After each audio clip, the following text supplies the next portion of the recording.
అందరికీ నమస్తే అండి. Pilot Rohit Reddy alias Panjumula Rohit Reddy. So ఇప్పుడు తెలంగాణ రాజకీయాల్లో బాగా వినిపిస్తున్న పేరు. ఈయన ఫామ్ హౌస్లోనే ఈ నిషేధిత మాదక ద్రవ్యాల పార్టీ జరిగింది. అక్కడ పోలీసులు వెళ్తే పోలీసుల మీద కాల్పులు కూడా జరిపారు. మేము పోలీసులము, మమ్మల్ని కాల్చొద్దు, మేము మిమ్మల్ని ఎటువంటి చర్య తీసుకోము, మీతో మాట్లాడి వెళ్ళిపోతాము అని చెప్పి వాళ్ళ ఐడి కార్డులు చూపించినప్పటికీ వదిలిపెట్టల. రెండో రౌండ్ కాల్పులు కూడా జరిపారు. సో అందుకే పోలీసులు ఈ కేసుని అంత సీరియస్గా తీసుకున్నారు. సో అసలు రోహిత్ రెడ్డి ఎవరు, అతనికి అంత ప్రొఫైల్ ఏంటి? ఇదే ఫామ్ హౌస్లో ఇప్పుడు ఎక్కడైతే ఈ నిషేధ మాదద్రవ్యాల పార్టీ జరిగిందో ఇదే ఫామ్ హౌస్లో గతంలో ఎమ్మెల్యేల కొనుగోలు అంశాల్లో కూడా జరిగాయి.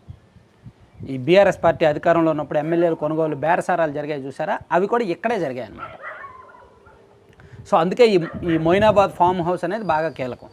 సో పైలట్ రోహిత్ రెడ్డి ఒకప్పుడు బీఆర్ఎస్ నుంచి సస్పెండ్ అయిన నాయకుడే, బీఆర్ఎస్ పార్టీ నుంచి బహిష్కరించారు. కానీ ఇప్పుడు బీఆర్ఎస్ పార్టీలో అతను కీలకంగా మారాడు, రింగ్ లీడర్గా మారాడు, కేటీఆర్ గారికి అత్యంత సన్నిహితుడిగా మారాడు, రేవంత్ రెడ్డికి కాంగ్రెస్ పార్టీ ముఖ్య నాయకులకు బద్ధ శత్రువుగా మారాడు. దానికి చాలా కారణాలు ఉన్నాయి.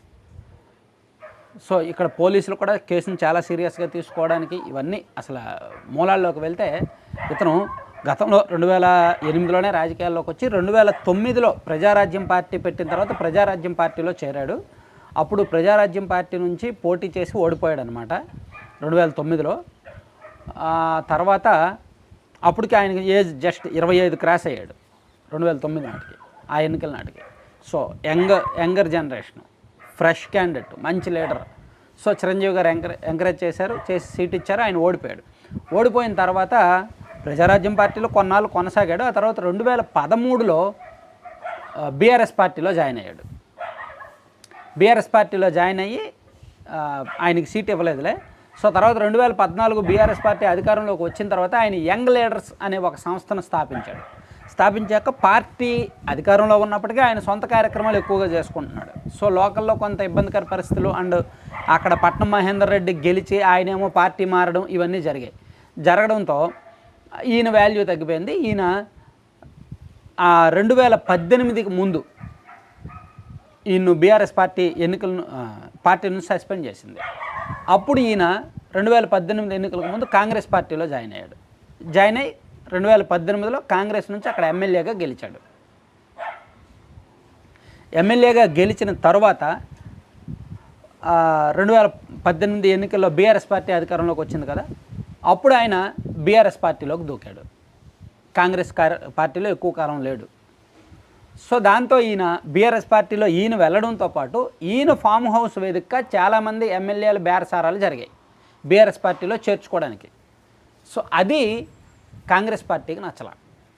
సో ఈయన వెళ్ళడమే కాకుండా ఈయన చాలామంది రింగిల్ మాస్టర్గా అవతరించాడు, చాలామందిని బీఆర్ఎస్లో చేరుస్తున్నాడు అని కాంగ్రెస్ పెద్దలకు నచ్చల, ముఖ్యంగా రేవంత్ రెడ్డి గారు లాంటి నాయకులకు నచ్చల.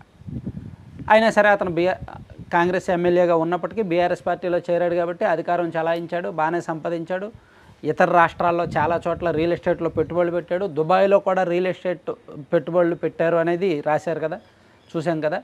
సో కేదార్ అనే వ్యక్తి ద్వారా కేదార్ అనే వ్యక్తి దుబాయ్లో రియల్ ఎస్టేట్ అంటే మన ఆంధ్రప్రదేశ్ ఉమ్మడి తెలుగు రాష్ట్రాల్లో సినిమా సెలబ్రిటీలు, పొలిటీషియన్స్ ఈ బ్లాక్ మనీ తీసుకెళ్ళి అక్కడ ఇన్వెస్ట్ చేస్తారు. సో వాళ్ళకి రింగ్ మాస్టర్ అనమాట ఆయన కేదార్ అనే వ్యక్తి. ఆయన కొన్ని నెలల కిందట చనిపోయాడు. అలా చనిపోయినప్పుడు రోహిత్ రెడ్డే ఆ ఫ్లాట్లో ఉన్నాడు, ఇతనికి బాగా మొత్తం తెలుసు.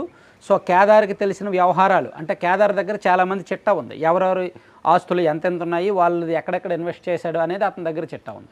అది చాలా వరకు రోహిత్ రెడ్డికి తెలుసు అనే ఆలోచనతో అతన్ని చాలామంది సంప్రదిస్తూ వచ్చారు. ఈ నేపథ్యంలోనే ఈ దుబాయ్ ఆస్తులకు సంబంధించిన సెటిల్మెంట్ కోసం ఇప్పుడు అక్కడ యుద్ధం జరుగుతోంది.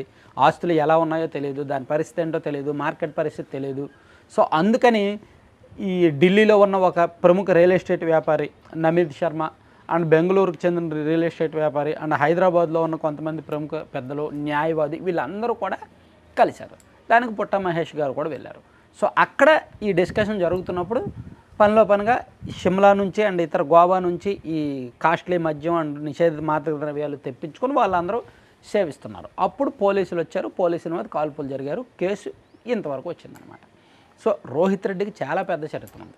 అతను పార్టీలు మారడం, పార్టీ నుంచి సస్పెండ్ అవ్వడం, మళ్ళీ పార్టీ మారడం, పార్టీ మారడం, తాను మారడమే కాకుండా మరో కొంతమందిని తన ఫామ్ హౌస్లో కూర్చోబెట్టి పార్టీ మారేలా బేరసారాలు జరపడం, ఇవన్నీ కూడా కొంచెం కాంగ్రెస్ పార్టీకి మింగుడు పడల.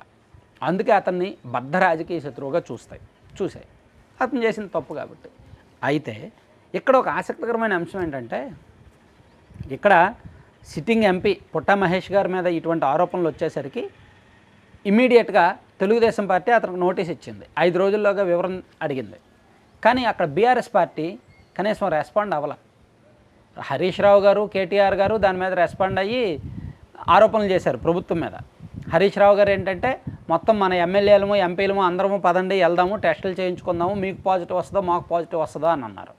కేటీఆర్ గారేమో మా పార్టీకి సంబంధం లేదు, మాకు సంబంధం లేదు, ఎవరైనా మాకు అంటగట్టే ప్రయత్నం చేస్తే వాళ్ళకి లీగల్ నోటీసులు ఇస్తాను, కఠిన చర్య తీసుకుంటానని ఆయన హెచ్చరించారు.